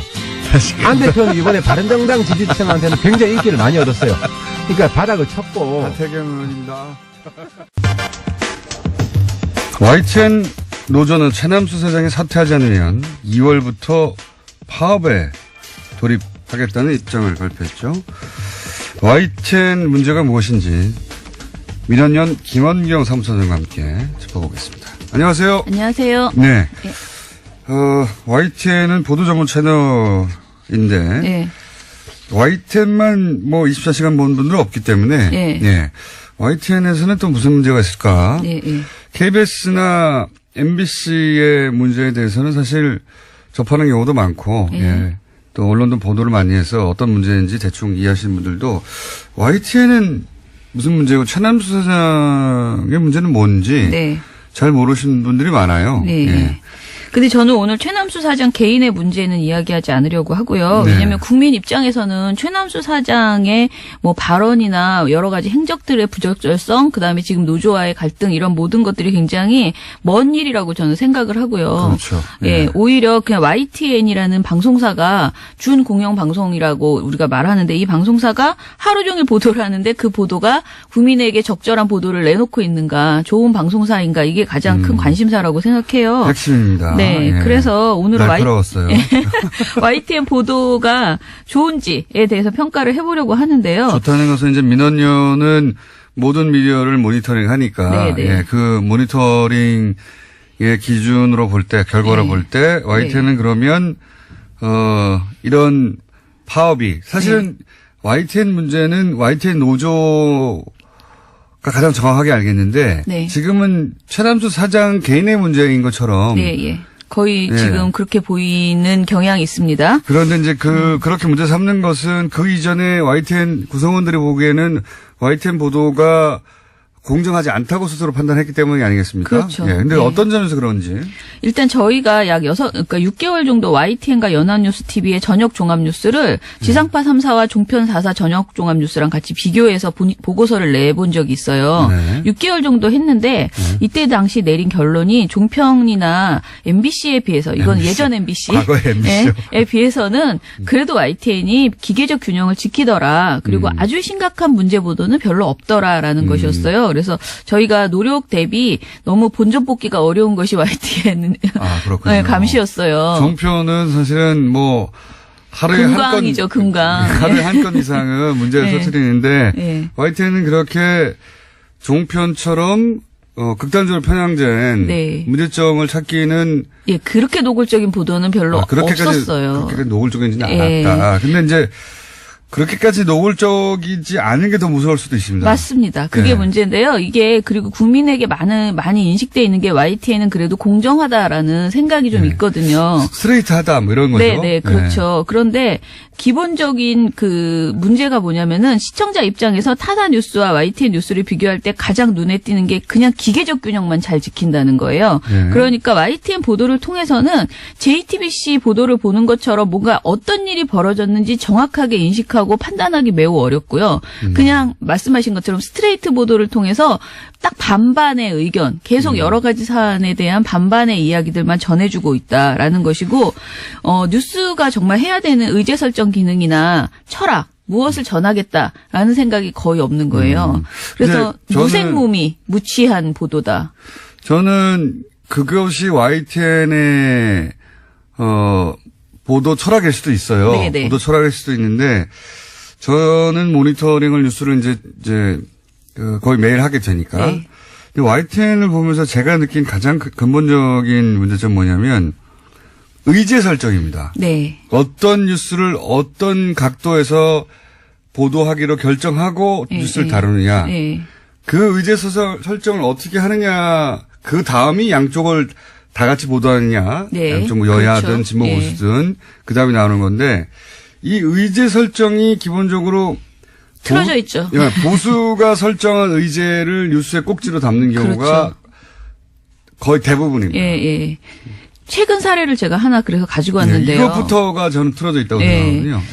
저는 제가 가지고 온 그 이야기가 단적으로 지금 현재 YTN의 현실을 보여주는 거라는 생각이 드는데요. 제가 말씀드릴 거는 1월 18일 YTN 뉴스통에서 나오는 하나의 인트로 그 영상이었어요. 1분 정도 되는 영상인데요. 이게 언제 나온 거냐면 MB 수사에 대해서 본인이 이제 이거는 정치 보복이다라고 이명박 전 주장했죠. 대통령이 네. 이 수사는 정치 보복이라고 했을 때. 네네. 그때 당시에 나온 보도예요. 그런데, 처음에 보도가 시작이 되면은, 이게 이제 그, MB 관련된 보도 앞에 붙는 인트로 영상이거든요. 근데 2009년 고 노무현 전 대통령 연결식을 보여줍니다. 네. 그리고 거기서 이제 백원우 민주당 의원이 어디서 분양을 해 하면서 격렬히 이제 항의하다 끌려나가는 상황을 보여주고요. 네. 그리고 이제 MB 측이 그 사과하는 장면을, 인사를 하는, 목례를 하는 장면이 네. 보이는데, 여기서 사과하라는 시민들의 외침과 유가족 노건호 씨에게 목례를 하는 이명박 전 대통령 부부에게 노건호 씨가 고개를 숙이지 않는 모습을 보여주면서 자막이 이렇게 나와요. 상주는 고개를 숙이지 않았다. 예. 그리고 이런 영상이 이제 그 영상의 절반이고요. 나머지는 MB 수사 내용을 쭉쭉쭉 자막으로 쳐준 다음에 마지막에 뭐라고 나오냐면 자막이 노무현 전 대통령 죽음에 대한 정치 보복. 이렇게 자막을 써줍니다. 거꾸로 돌아간 역사의 수레바퀴, MB 조여오는 검찰 수사라는 자막도 씁니다. 한마디로 이 영상을 보면은요, 이 모든 것이 정치 보복이다. 이 얘기를 영상 하나에 1분짜리 영상에 엄청 잘 담았거든요. 그러니까 이런 거죠. 이명박 전 대통령을 수사하는 것은 노무현 대통령의 죽음 때문이다를 그렇죠. YTN이 본인들의 아나운서의 입으로 주장하지는 않는데 이 프레임은 기본적으로 보수 정당의 주장이거든요. 그렇죠. 예, 보수 정당이 딱 요 프레임으로 말하고 있는데 요 영상을 논평 없이 보여주는 거죠. 이 영상을 관련 보도 앞에 붙여버리기 때문에 네. 뒤에 이어지는 보도는 아무 의미가 없어지는 그래서 저는 거예요. 이게 그냥 프레임이 딱 그렇게 짜져버린 거죠. 실제 이명박 전 대통령을 조인 것은 이명박 전 대통령의 측근들이에요. 네. 실제로는. 그렇죠. 측근들인데 요렇게 제가 아까 말씀드린 의제 설정부터 보수 편향이다. 네. 의제 설정을 그렇게 해놓고 네. 그 안에서 이제 이쪽 목소리와 저쪽 목소리를 기계적으로 담는데 네. 지금 이런 의제 설정을 해놓고 이미 인상을 그렇게 받은 이후에 양쪽의 주장을 들으니까 네. 여론조사할 때 만약 이렇게 하면 한쪽으로 확 쏠리거든요. 그렇죠. 그런 식의 의제 설정을 틀어놓는 경우가 가장 큰 문제다. 네. 저는 그렇게 게다가 생각. 아까 제가 말씀드린 그 영상을 보여준 다음에 두 꼭지의 보도를 전하는데 그게 하나는 청와대 입장, 하나는 MB 측 입장 네. 이렇게 전해주고 끝내요. 그런데 문제는 이날 뉴스통 전체 방송에서 진짜 이명박 그 전 대통령 비리가 무엇인지 그날 어떤 것들이 그러니까 있었는지 이런 내용을 보도를 하지 않는 그러니까 거예요. 이게 뭐 140억의 정체는 무엇인지 그럼 한번 따져보자. 이렇게 그렇죠. 들어간다든가. 네. 그게 아니고 이렇게 이제 연결식 장면을 보여주고 이명박 전 대통령이 정치 보복이라고 한 다음에 네. 양쪽이 보복이다 아니다. 그렇죠. 그러면 기계적 균형은 지켜진 네. 것 같거든요. 네. 하지만 맨 앞에 의제 설정 프레임은 틀어져 있는 거예요. 네. 그러니까 사태 본질을 전달 안 하고 그냥 끝나버리기 때문에 전 이건 명백한 그 편파적인 보도다. 이건 균형을 맞춘 것이 아니다라고 이야기할 수밖에 없다. 그게 이제 프레임부터 출발이 그렇게 되어 있다는 게 저는 큰 문제. 이것뿐만 아니에요. 사실 예, 맞아요. 거의 대부분이 이런 대부분이 식입니다. 이렇게 네. 의제 설정을 그렇게 한 다음에 그 안에서 양쪽의 균형을 지켰다고 자기들은 네. 빠져나갈 구멍을 만들지만 네. 이런 보도가 뭐 남북 문제에 있어서 그렇습니다. 네. 남북 문제에 있어서 그렇고 이렇게 정치적으로 갈리는 문제 또는 뭐 최근에 여러 가지 화제 나면은 의제 설정을 일단 보수가 설정하고 공격하는 포인트로 딱 잡아요. 네, 맞아요. 그 안에서 어떻게 싸우냐를 보여주는 예. 의제 설정 기능을 가졌다는 게 중요한 거죠. 네. 프레임이 아무튼 왜곡된 상태에서 기계적 균형만 맞춰버리니까 본질이 하나도 전달이 안 되는 거예요. 그 사안의 중요성이. 예. 네. 그 다음에 그 안에서의 양쪽의 주장을 전달하는 건 합니다. YTN은. 네, 맞아요. 그래서 종편보다는 네. 낫다라고 이제 표현하신 거죠. 근데 여기서 끝나는 게 아니라 그 다음에 이런 보도 후에 뭐가 나오냐면 토크가 나와요. 예, 토크를 많이 하죠. 여기서 이제 결정해 줍니다. 네. 어떻게 생각할지 방향을. 네. 그 YTN이 그 종편처럼 시사 토크쇼를 많이 하진 않지만 하루 종일 뉴스를 하는데 뉴스 속 곳곳에 종편과 같은 모양새로 패널들이 나와서 대담을 하는 그런 코너가 많이 있습니다. 그런데 최근에 이상할 정도로 YTN에 출연하는 패널의 성향이 지나치게 편향되어 있다라는 제보를 많이 저희가 받게 되었어요. 이상하진 않고 예전부터 그랬어요. 굉장히 많이 받아요. 이전보다. 최근에 더 많이 받았어요. 그런데 사실 이런 문제점은 YTN 구성원들이 이미 인지하고 있었던 것으로 보이는데요. YTN 노조 산하의 공정방송추진위원회가 그러니까 재작년이네요. 2016년 12월 말일, 12월 29일에 보고서를 하나 발표한 적이 있습니다. 이때는 박근혜 국정농단 사태가 한창이던 시기였죠. 이때 보고서의 핵심 내용은 YTN에 출연한 정치평론가의 성향이 지나치게 여당인 새누리당에 편중되어 있다라는 것이었어요. 2016년 11월 1일부터 12월 19일까지의 정치평론가를 모두 출연한 분들을 다 조사해봤더니 644회 중에서 253회로 새누리당 관련된 분들이 가장 많았다. 네. 라는 것이고 중도 성향, 새누리당은 아니고 여당, 당시 여당 중도 성향이 207회 그리고 당시 야당 성향이 184회 순이었는데요. 이게 보면 야당 성향이 지금 민주당 성향인 거죠. 네네, 그렇죠. YTN 노조가 말한 것은 이런 거예요. 그러니까 야당 성향 평론가의 출연 횟수가 여당 성향 평론가의 70% 수준에 머문다. 이것은 지나치다. 단순한 허용 오차라고 받아들이기 어렵다라는 것이거든요. 심지어 현직 국회의원이 출연하는 경우를 보면 새누리당 의원 출연한 것이 12번인데 그 같은 시기에 더불어민주당과 국민의당 의원 출연 횟수는 8번이었다고 합니다. 그리고 더불어민주당의 주류로 볼 수 있는 인물은 단 2번밖에 나오지 않았다고 합니다. 이게 참 교묘한 건데요. 예. 교묘한 건데 아까도 말씀드렸다시피 의제 설정 이것이 만약에 YTN이 보도 전문 채널이 아니라 네. 시사 평론을 하는 것이면 또 다릅니다. 네, 그렇죠. 예, 종편은 그런 의미에서는 그렇게 하면 안 되지만 아예 정하고 가거든요. 네. 우리는 보수편이야. 처음부터 끝까지 이렇게 정하고 가기는 가는데 여기는 그렇지 않다고 하는 곳이거든요. 예. 그렇지 않다고 하는 종편이야 조선일보나 동아일보의 채널이고 그래서 감안하고 보는 점이 없잖아 있어요. 근데 이 YTN은 분명히 기계적으로 최소한 공정하다는 인식을 가지고 있거든요. 국민들이. 예. 그렇게 인식하는 가운데 의제 설정을 그렇게 한 다음에 뉴스는 조금 전에 말씀드렸다시피 의제 설정 안에서 틀어놓고 네. 그런 다음에 이제 이어지는 토크에서 이렇게 한쪽이 몰리는 패널들이 그렇죠. 나오니까 전체적으로 뉴스를 보고 있으면 예. 보수 정당이 주장한 게 맞구나 하고 인식하게 되죠. 그런데 심지어는요, 최근에 종편은 눈치를 굉장히 많이 보잖아요. 재승인 이후에 위축돼 있거든요. 그래서 종편은 오히려 패널이 덜 편향적이에요, 저희가 보기에. 그런데 YTN은 최근 거를 사례를 보니까 저희가 올해 1월 2일부터 7일까지 일주일간 YTN에 가장 주요한 그 저녁 프로그램이 있어요. 뉴스나이트라고 밤 10시에 방송되는 방송인데 이것에 출연하는 그 나이트 포커스에 출연하는 패널들을 분석을 해봤어요. 그랬더니 핵심 토크죠, 이게. 예. 그런데 6일간 나이트 포커스에 출연한 패널이 총 14명이었는데 이 중에서 자유한국당 등 보수권을 대변하는 인물이 11명. 14명 중에 중립적 성향을 가진 분이 2분, 그리고 여당 성향은 1분에 그쳤습니다. 그러니까 굉장히 지금도 여전히 그러니까 2016년 말이 아니고 지금 현재도 굉장히 편향적인 패널 배치를 하고 있다. 아닐 것 같은데 실제로는 이렇습니다. 네. 그렇습니다. YTN을 보고 있으면 뉴스를 그냥 스트레이트로 전달하는구나 라고 생각되는데 실제로는 이렇습니다. 네. 네.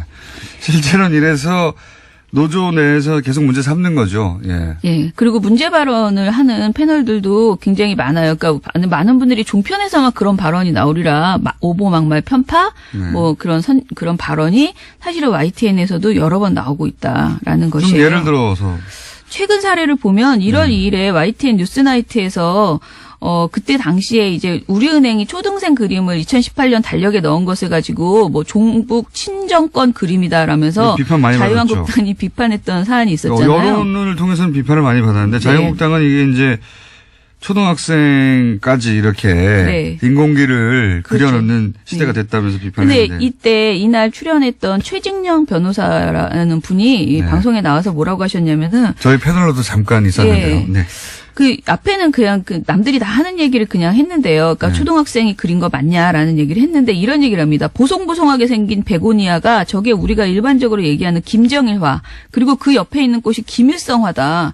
라고 말하고 전체적인 상징적인 의미를 봤을 때 과연 초등학생이 아무런 의미가 없이 그냥 그린 것인가에 대해서는 상당히 의문이 생길 수밖에 없다.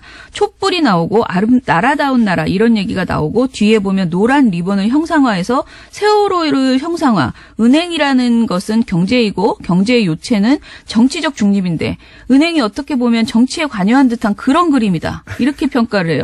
너무 진도가 많이 나가셨죠. 진짜 초등학생이 그린 게 맞는데 네네. 초등학생이 세월호도 형성하고 은행도 형성하고 그다음에 김일성화도 형상화하고 김정일화도 그래서 형상화하고. 서울에서 조용필 씨 노래에도 나오는 베고니아 꽃이 이제 종북꽃이다. 이렇게 또 이야기를 하고. 베고니아 꽃이 종북꽃이라는 네, 얘기는 그렇잖아요. 내가 네. 없는 얘기인데. 그래서 네. 이런 황당한 얘기가 YTN 전파를 탔는데 사실은 이게 얼마든지 반박이 많이 나왔던 내용이었거든요. 심지어는 박근혜 전 대통령이 의장을 맡았던 민주평화통일자문회의의 2014년 공모전에서 이때 당시에도 인공기가 이제 그려져 있는 그림이 엄청 많이 나왔어요. 예. 한 절반 가까이 나왔을걸요. 그렇죠. 아니, 그리고 장관상을 받았어요. 남북 통일을 주제로 하라고 그러면 그릴 네. 수 있는 국기가 뭐가 있습니까? 태극기 아니면 인공기인데요. 그래서 예. 수상작의 절반 정도는 인공기를 그리고 있어요. 그러니까 이런 내용이 반론이 전혀 안 나오고 일방적으로 완전히 비판하는 그런 내용만 그러니까 자유한국당 입장만 대변하는 그런 패널이 나왔다는 초등학교에까지 거죠. 네. 이 종북 사상이 스며들어서 초등학생이 김일성화를 그리고 있다 뭐 이런 네. 거죠. 김정일 꽃참. 좀 아무튼 당황스럽습니다. 근데 이런 내용이 이제 앞에 이런 논란이 있다고 네. 기계적으로 보도한 다음에 그다음에 전문가라는 분이 나와서 이런 얘기를 하면 그쪽 방해로 쏠리는 게 맞잖아요. 근데 또 이때 앵커가 잘 정리해주면 또 되잖아요. 네, 제가 근데- 만약 있었으면은 말도 안 되는 얘기 좀 그만하시라실 텐데. 예. 근데 지금 YTN의 진행자도 사실은 심각하다. 종편 진행자 못지않다. 굉장히 편향적인 질문을 많이 하더라는 겁니다. 예를 들어 볼게요. 21일에 오전 9시에 현성월 단장이 이제 왔죠. 그래서 21일, 22일 내내 YTN과 연합뉴스 TV는 거의 그냥 현성월 TV였거든요. 근데 20일 YTN 뉴스 Q라는 프로그램에서 앵커의 행태를 보겠습니다. 먼저 패션에 무슨 의미가 있냐, 왜 저 옷을 입었을까요? 이런 질문은 워낙 흔한 이야기라서 생략하고요. 이날 패션을 넘어서서 현송월의 믹스커피에 대해서 이야기가 진행됩니다. 그러면서 김대근 앵커가 믹스커피 말고 아메리카노 달라고 전해지기도 했는데 이게 인상적이었는데 어떻게 들으셨어요? 라고 물어요. 그랬더니 패널이 그거 별로 중요하지 않다라는 식으로 크게 문제 없다라고 대답을 합니다. 그랬더니 앵커가 다시 묻습니다. 그럼에도 불구하고 사실 현송월의 모습을 보면서 이게 일반 북한 주민들의 모습과 어떤 차이점이 있을까 이런 궁금증이 들기도 하더라고요. 아까 커피 질문을 드렸습니다만 사실 북한에서는 커피 한 잔이 며칠치 임금에 해당된다는 이런 얘기도 있거든요. 실제로 어떤가요? 라면서 다시 한번 믹스커피에 대해서 또 화제를 꺼내는 거예요. 네. 그랬더니 이제 나중에 현성월 단장이 아메리카노 시킨 것이 연출됐을 가능성도 배제할 수 없다. 왜냐하면 아무래도 커피라는 것은 지속적으로 마셔야 되는데 이것을 지속적으로 마실 수 있는지는 의문이다라는 답변을 패널이 했어요. 북한의 경제 수준은 매우 낮다. 네, 네. 한마디로 북한을 못 사는데 네. 커피 맛을 알겠냐 이런 질문이죠. 그러니까 이 답변이 나올 때까지 집요하게 계속 이 질문을 했다는 것이죠. 그게 이제 맞습니다. 진행자의 그 질문도 네. 의제 설정 아래서 질문이 계속 나와요. 특히 그렇죠. 북한 관련 뉴스를 YTN에 다룰 때는 아주 집요하게 예. 보수 편향의 시각을 갖고 뉴스를 의제 설정을 한 다음에 그것이 원하는 답변이 안 나오면 진행자가 그 답변을 계속 유도합니다. 네, 북한은 못 산다. 이 북한은 종편이 많이 하던 거잖아요. 네, 북한은 나쁜 나라다. 이 소위 이제 남북 관계가 어떻게 개선될 수 있을 것인가. 이게 네. 어떤 계기가 될까 얘기를 하지 않고 항상 그렇게 북한은 나쁘다라는 네. 전제하에 모든 질문이 나가요. 그 기본적으로 앵커 질문이 너무 수준이 낮고 부적절한 답변을 전혀 방향을 틀어주기는커녕 더 부적절한 질문을 계속. 수준은 저도 낮으니까 네, 할 말은 그거는 없는데요. 좀 제 말은 수준이 낮은 거는 둘째치고 의도된 방향으로 네. 그러니까 뉴스 속에서 애초에 설정된 의도대로 질문을 반복적으로 보수 편향으로 하죠. 네, 예. 그렇죠. 뉴스 진행자도 그렇게 합니다. 그래서 가만히 보고 있으면 부지불식간에 보수의 의제와 네. 보수의 방향성과 예, 보수의 문제의식 주장을 흡수하게 돼요. 그렇죠. 기계적으로 분명히 맞추는 것 같은데 그건 기술적으로 객관적으로 보여요 일단은. 네, 객관적으로 보이는데 느낌은. 객관적으로 보이는데 보수가 굉장히 중요하게 생각하는 의제에 있어서는 네, 그 이면에 깔려 있는 편향성을 예. 뉴스를 계속 보다 보면 반드시 느끼게 됩니다. 그렇죠. 반드시. 예. 예. 그런 세월이 굉장히 오래됐어요. 예. 예. 양지열 변호사도 YTN 토론 패널에 자주 나옵니다. 그리고 양지열 변호사는 MBC 땜빵으로 하던 예. 진행자의 생명이 끝났나요? 끝나가고 있나요? 둘 중 하나입니다. 네. 이제 곧 다시 저희 돌아올 거예요? 뉴스 공장에 나오죠. 예. 100만 번 좀 골려줄 생각입니다. 아, 왜 그러십니까? 예. 아니, 가끔 안 나와서 좀 그리웠어요. 근데 예. 다행히 잘렸다고 하니까요. 자, 그렇게 만약에 이걸 이제 이런 내용의 관점에서 보지 않고 형식의 관점에서 보자면 네. 형식으로는 다 요건을 지킨 것처럼 보여요. 그래서 교묘하다고 저는 생각해 왔어요, 항상. 근데 사실 다 지킨 거는 아니에요. 그것도 다 왜냐면은 지키진 저희가 않았습니까? 늘 말하지만은 쟤는 이 얘기를 정말 많이 드리고 싶은데 얘기하고 싶은데 어떤 뉴스가 어떤 사안에 대해서 찬반의 의견을 똑같이 전한다고 해서 그게 좋은 보도는 아니잖아요. 그것도 맞습니다. 예. 그건 또 다른 이야기인데. 예. 그러니까 보도에서 BBC 가이드라인을 보면요. 보도에서 일련의 시각이나 의견을 동일한 비율로 다룰 것을 요구하는 거 아니다. BBC는 대신 적절한 비중을 달성하도록 노력해야 한다라고 얘기해요. 그러니까 소수 견해를 우세한 의견과 똑같은 비중으로 다뤄야 하는 것은 아니다. 그거가 진짜 문제입니다. 예, 이렇게 맞습니다. 밝히거든요. 근데 우리 지금 YTN 보도는 모든 것을 그냥 딱 반반 지키처럼 예를 보도를 하는 들어서 거예요. 이제 태극기 집회 때를 생각해 보시면 네. 탄핵 찬성 여론이 80%였거든요. 네. 그때도 반반이라면 얼마나 문제가 있습니까? 그러니까 그거는 한마디로 국정농단을 어떻게 반반으로 밝혀낼 수가 있어요. 다 그러니까요. 모든 것이 반반으로는 못하는 실체적 진실을 찾아야 되는데 이 부분에 있어서 YTN이 그 노력이 거의 이제 안 되고 있다. 그냥 반반의 함정에 빠져버렸었다. 이 얘기를 드리고요. 저는 사실 YTN이 자신들이 가진 보도 철학에 의해서 항상 반반이라고 하면 네. 모든 걸 그렇게 반반으로 보도하는 것만으로도 그동안 지난 한 9년, 10년간은 크게 문제가 있었기 때문에 네. 자기 역할을 하는 거라고 볼 수도 있는데 네. 그렇게 반반으로 보도하는 것 같지만 의제 설정부터 방향 유도는 보수로 흘러왔다는 거죠, 항상. 그렇죠. 이게 반반도 그건 맞아요. 아니에요.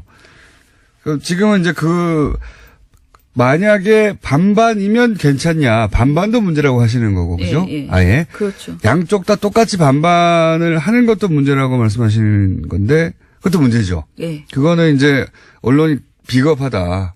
이거는 국민 눈가기를 가리는 거예요. 그렇죠. 그 비겁하다. 반반은. 예. 이쪽은 8대2, 꼭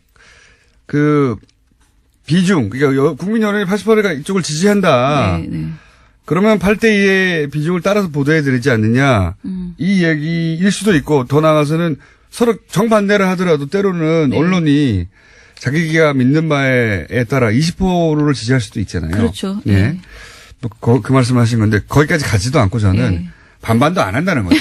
속으로는. 반반인 척 한다. 이게 가장 큰. 그러네. 네. 예. 맞습니다. 반반인 척 한다. 이게 큰 문제라고 봅니다. 예. 이렇게 생각하시지 않는 분도 있겠죠.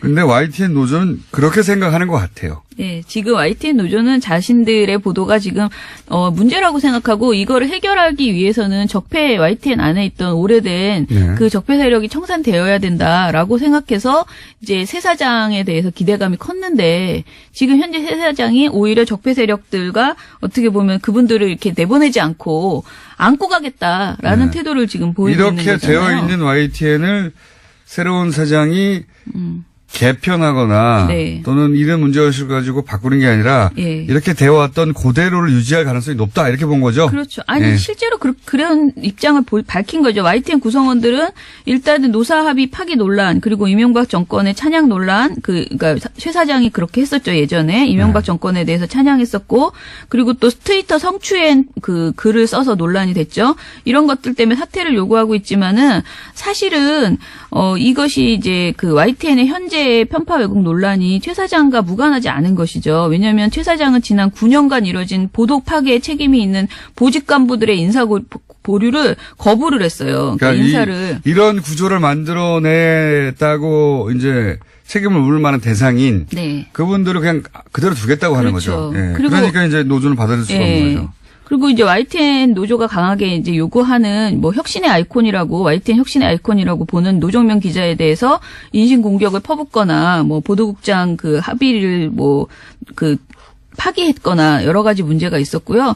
그래서 저는 YTN 정상화를 위해서는 일단 YTN 경영진 문제가 매듭이 지어져야 된다라는 생각을 하고요. 노조의 입장에 대해서 사실 저는 개인적으로는 굉장히 찬성합니다. 노조의 파업이 가기 전에 YTN 문제가 해결이 됐으면 좋겠다. 그렇게 생각합니다. 알겠습니다. 8대2에서 20%의 편을 들 수도 있어요. 네. 그 미디어사의 철학에 따라 혹은 보도 아니, 철학에 따라. 근데 가장 중요한 건요. 논쟁할 필요가 없고 그냥 실체적으로 그게 진실이면 진실을 보도해야 되는 거예요. 그러니까 의견이 8로 오히려 반대가 더 많아도 진실이 20이면 20을 보도해야 되는 거죠. 그게 맞죠. 네. 네, 그게 맞는데 그렇지 않다는 게 문제다. 그러면서도 보도 채널에 외양을 띠고 있어서 예. 이것이 객관적으로 보도된 것으로 사람들한테 인식되는 게 문제다 이런 그렇죠. 거죠. 예. 아예 이쪽은 80%의 편을 드는 거구나 생각하면 사람들이 감안하고 보는 거죠. 그렇죠. 예. 그런 문제입니다. YTN에 관해서는. 자, 오늘 여기까지 YTN 노조는 왜 파업하는지 한번 다뤄봤습니다. 민원연의 김원경 사무처장이었습니다. 감사합니다. 감사합니다. 민원연 직원들은 TV만 보고 있어도 월급을 주나요? 진짜 부럽습니다. 이거 하나도 부러워할 게 아닙니다. 왠지 아십니까? 본인이 절대 동의하지 않는 내용을 하루 종일 본다고 생각해보세요. 그래서 종편의 정치 성향과 자신이 하나도 맞지 않아요. 근데 그거 하루 종일 보고 있어야 돼요. 네. 쓰러진다고 합니다. 게다가 월급도 많지가 않아요. 예. 고생하시는 분들입니다. 이상돈 의원 고정 부탁드립니다. 직설 화법에 반했어요. 저희도 그러고 싶습니다. 저희도 그러고 싶은데 아침에 일어나는 걸 제일 싫어하신대요. 그래서 1년 만에 처음으로 직접 출연하신 거예요. 네. 어떻게 해보겠습니다, 저희가. 이건 또 하태경 의원님 디스 문자가 또 재밌는 게 와서 하나 들려드립니다. 예고 없이 월요일로 당기면 어떡하나요? 화요일 그 시간은 제가 건너뛰고 있었는데. 재밌어서 소개드립니다. 명진 스님이 문자를 저희한테 오랜만에 보내셨어요. 뉴스공장 청취자 여러분, 저 명진입니다. 저 요즘 TBS TV 장윤선의 이슈파이터에서 전종훈 신부님과 함께 모든 고민 상담소를 진행하고 있습니다. 본인 코너 광고였어요. 다양한 이슈를 다루니까 많이 받으세요. 네. 코너명이 신부님을 사랑한 스님이랍니다. 네.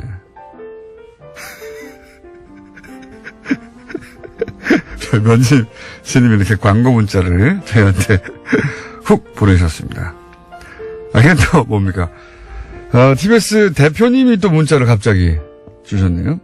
공장장 주말에 중국 갔다 왔어요? 무슨 일 갔다 왔어요? 예. 영어는 제가, 갔다 왔어요. 예, 갔다 왔는데, 베트남과, 우즈벡의 결승전을 제가 보고 왔습니다. 네. 왜 보고 왔을까요? 거기, 눈 엄청 내리는데, 유일한 한국인으로, 거기, 빨간 물결 속에 있었습니다, 제가. 예. 그거 어떻게 하셨지, 대표님은? 예. 아마, 목요일 날, 블랙하우스에서 확인하실 수 있을 겁니다. 경기는 재밌었어요, 아주. 예. 드라마틱 하더군요. 자, 여기까지 하겠습니다. 자, 국제는 임상훈에게. 임상훈 소장님, 인문결연구소에 소장님 나오셨습니다. 안녕하십니까? 네, 안녕하십니까? 예. 자, 뉴스 하청공장. 네. 잘 됩니까? 예, 잘 되고 있습니다. 예. 뉴스 지금까지는 공장에서 제가 혼자 진행을 했는데, 예. 이제는 다른 한 분이 도와주시기로 해서, 미모의 탤런트 한 분이 같이 하시기로 했습니다. 그래, 보이는 라디오인가요? 아니, 아직은 안 보이는데, 탤런트가 나오시기 때문에 이제 보이는 걸로 조만간 욕심이 많으시군요. 바꾸려고. 예, 그렇게. 뉴스 하청공장인데 점점점 일이 커지고 있습니다. 진행자가 뉴스 본 공장보다 하청 공장이 더 아름답다는 그 말씀을 드리고 싶고. 탤런트가 많으신 분을 말하는 겁니까? 전액에 아니, 직업이 진짜 탤런트. 탤런트. 예, 직업이 그래요? 탤런트. 예. 네. 그거 어떻게 섭외가 되셨죠? 별로 듣지도 않는 분. 많이 듣습니다. 예. 자, 한 주간 열심히 짚어보겠습니다.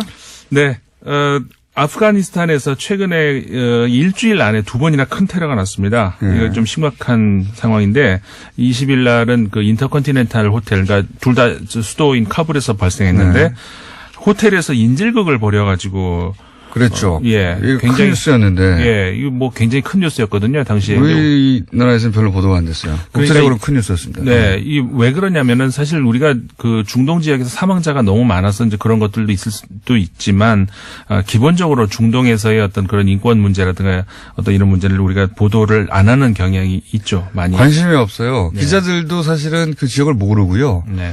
해봐야 이제 그 영어권 언론들이 보도한 걸 받아 쓰는 정도거든요. 근데 받아 써봐야 잘 읽지도 않는다 이렇게 생각하기 때문에 네. 이게 미국이 뿌린 씨앗인데 이게 그렇죠. 그러니까 뭐 미국도 그렇고 이제 사실은 서방 유럽 같은 경우도 이 20세기 초에 뿌린 씨앗이 너무 중동 많습니다. 문제는 이 서양인들이 만든 거예요. 예, 유럽 맞습니다. 20세기 전반부는 유럽이 저질러 놓은 거고요. 후반부는 미국이 저질러 놓은 거거든요. 예. 최근에 와서 물론 이제 많은 그 노력은 합니다. 유럽 국가들이 나서서 노력은 하고 있습니다만 어쨌든 뿌리는 씨앗이 있기 때문에 유럽은 그나마 자신들이 뿌리는 씨앗에 대해서 인정하는 보도도 많고 노력 좀 하는데 미국은 그것도 없어요. 예, 그 뭐 27일 날도 또 그 최근 바로 며칠 전이죠. 병원 인근에서 그러니까 관공서들이 많이 모여 있는 그 행정 중심 지역인데 정말 비열한 테러라고 할 수가 있는데 앰뷸런스. 앰뷸런스에다가 응급 환자라고 싣고 그러니까는 그 검문을 안 당했죠. 그리고 들어가서 그 폭탄을 싣고 간 네, 맞습니다. 정말 비열한 테러 행위인데 그거는 어떠한 무슨 정치적인 자신들의 그 신념이 있는지는 몰라도 이거는 아니죠. 이건 정말 탈레반 쪽에서 저지른 테러로 지금 맞습니다. 보이는데 탈레반을 키운 게 미국입니다. 네. 지금 탈레반이 살짝 그 IS 이후로 관심을 덜 받으니까 이런 것을 하는 것 같은데, 특히 저 아프가니스탄 같은 경우에는 물론 그 주변에 시리아라든가 많은 국가들이 거의 무정부 수준에 가까울 만큼 정부의 힘이 약해진 건 사실인데, 아프가니스탄 같은 경우도 미국이 건드려 놓은 그 이후로, 탈레반이 장악을 하고 있는 그 지역들이 점점 늘어나면서, 정부의 힘이 뻗치지 못하고 있는 곳이 너무 많죠. 아프간 현 정부를 사실 인정하지 않죠. 근데 친미 정권이라고 이제. 네. 일정 정도 사실이고요. 네. 목도리를 보하니 최근에 프랑스를 다녀오신 것도 같습니다. 목도리는 저 원래 하는 건데 그 프랑스 다녀온 건 맞습니다. 목도리가 거기서 산 목도리 아닌가요? 아니 몇 년 전에 산 거예요. 어쨌든 거기서 산 거 아닙니까? 네, 맞습니다. 갑자기 목도리 이야기를. 아니, 제가 그 동네에서 많이 보던 스타일의 목도리라서. 예. 푹 들어갔습니다. 여태까지 계속 항상 하고 있었는데 갑자기 그러시는데. 눈에 띄었습니다. 네. 자, 그러면 이제 주시해야 된다. 그 다음은 어디로 넘어갑니까? 그 다음에 다보스 포럼이 열렸었죠. 다보스 포럼. 23일부터 26일까지 열렸는데. 트럼프 대통령이 홈런을 쳤죠. 홈런. 이게 사실 미국 대통령이 직접 간 게 우리가 예상외로 많지는 않아요. 다보스 포럼에. 근데 갔어요. 이번에. 환영받을 줄 알고. 네. 자기도 기업인 출신이니까. 예. 갔어요. 그래가지고. 저 야유까지 받았어요, 이번에는. 네. 야유를 아주 크게 받았더라고요. 근데 이게 굉장히 뭐라고 할까, 대비가 확 되는 것이 그러니까 20년 전에 클린턴 대통령이 참석을 했었거든요. 근데 클린턴 대통령은 뭐 우리가 잘 알다시피 굉장히 그 개방무역주의자잖아요. 그러니까 이쪽은 민주당이었습니다만은 민주당도 사실 경제적으로는 굉장히 개방주의자들이 이제 장악하고 있는 곳인데 그러니까 클린턴 대통령이 연설한 내용, 그 다음에 이 트럼프 대통령이 연설한 내용, 20년 사이에 미국이 주장하는 바가 정반대가 됐죠. 완전히 반대가 돼 버린 거예요. 근데 이제 아까 말씀하셨습니다만은 제가 말했구나. 굉장히 야유까지 받는 정도로 현재의 그리고 트럼프 대통령을 제외한 나머지 참가 국가 정상들뿐만 아니라 학자들 이런 사람들이 미국의 성토장이 방불 할 만큼 성토장으로 말해도 과언이 아닐 만큼 다보스 포럼 자체가 기본적으로 왜 모이는 겁니까? 그렇죠. 국가 간의 교류나 뭐 이런 것 때문에 모였는데 거기서 미국 고립, 미국이 성장해야 세계가 성장한다. 이 말하면 그걸 누가 듣고 있습니까? 그러니까요. 다들 세계 정상급이고 다른 나라의 정상급이 왔는데 그 말을 듣고 만들어진 자체가 그것 때문인데 미국 그러니까 트럼프의 지지자들 앞에서나 할 얘기를 거기 가가지고 한 거죠. 미국이 성장하면 당신들도 다 잘 살게 돼. 이런 얘기를 하면 그렇구나 할 사람이 누가 있어요 거기에. 그렇죠. 다보스 포럼에서는 참 어울리지 않는 그런 발언이었는데 네. 어쨌든 이제 그런 그 일이 올해의 다보스 포럼의 굉장히 특징이었다 이런 얘기를 할 수가 있을 것 같고. 홈런을 치긴 쳤는데 파울 홈런? 아니죠. 상대편에 가가지고 홈런 친 거죠. 홈런을 그런가? 예. 뭐 그렇게 얘기할 수 있죠. 아니면 농구 우리 편 투수가 나와 있는데 잘못 나와가지고 홈런을 쳐버린 거예요. 그런 거구나. 그렇게도 가능하구나. 상대편 복장 안 입고 뭐 그 정도 되는 홈런을 친 겁니다. 네, 맞습니다. 네, 트럼프 얘기가 나와서 하나 더 소식 전해드리겠는데, 네. 워낙 이제 부자고, 그거에 잘 알려진 거. 그리고 이렇게 금을 좋아하죠. 금을 그거. 굉장히 좋아해요. 근데 이제 자신의 주거지, 그러니까 이제 백악관 말고, 네. 여기에 트럼프 타워. 반고호 작품 하나를 좀 임대해달라, 이렇게 뉴욕의 구겐하임 박물관, 미술관에 요청을 했어요. 그래요? 네. 그랬는데 이 미술관 측에서 그건 어렵다. 대신에 다른 거를 내가 대여해주겠다 하면서 금으로 된 변기를 이렇게 제안을 했어요. 어떻게 했냐.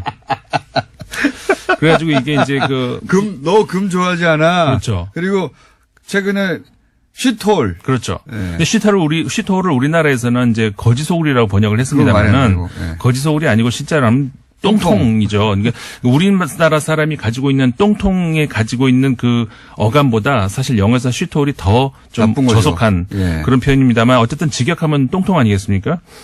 그래서 제 생각에는 더러운 똥통 정도 되는 거죠. 그렇죠. 예, 그냥 똥통도 아니고 아주. 대통령이시니까 예. 그러면은 금으로 된 똥통을 드리겠다. 그래서 골든 쉿홀을 드리겠다. 이런 박물관 측의 구겐하임의 센스군요. 그런 깊은 뜻이 아닌가. 그렇게 했네요. 네. 예. 그렇게 이제 저는 해석을 하는 거고요. 구겐하임 센스 짱인데요. 물론 그렇게 얘기는 안 했습니다만 그런 깊은 뜻이 있다. 아니, 이렇게. 그 안에 다 들어있는 거죠. 그렇죠. 예. 굉장히 저는 진짜 굉장한 센스라고 봐요. 반고호 빌려달라고 그랬는데 당신은 그런 그림을 가질 자격이 없어. 금으로 똥통 하나 줄게 이거 아니에요. 그렇죠. 그거를 아무 말 없이 금병기 어떻습니까? 라고 이렇게. 근데 실제로 그건 예술 작품이거든요. 그러니까요.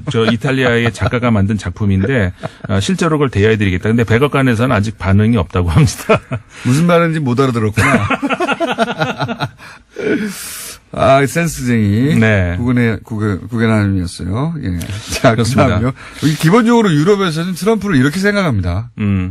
만나서 얘기해보면 다들 그렇잖아요. 네네. 예.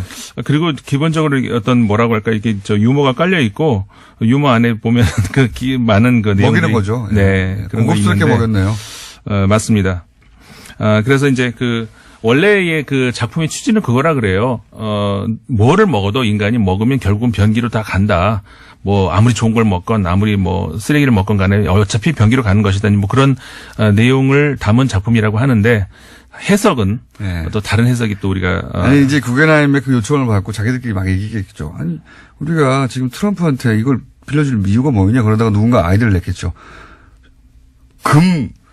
금병기 갖다 주자요. 와 좋다. 거기까지 그치지 않고 실제 제안했다는 게 저는 원칙이라고 봅니다. 예. 그렇죠. 거기까지는 그냥 실무자까지 생각할 수 있거든요. 웃고 넘길 수도 있는데. 네. 근데 구겐하임 유럽식 유머고 유럽식 자존심인 거죠.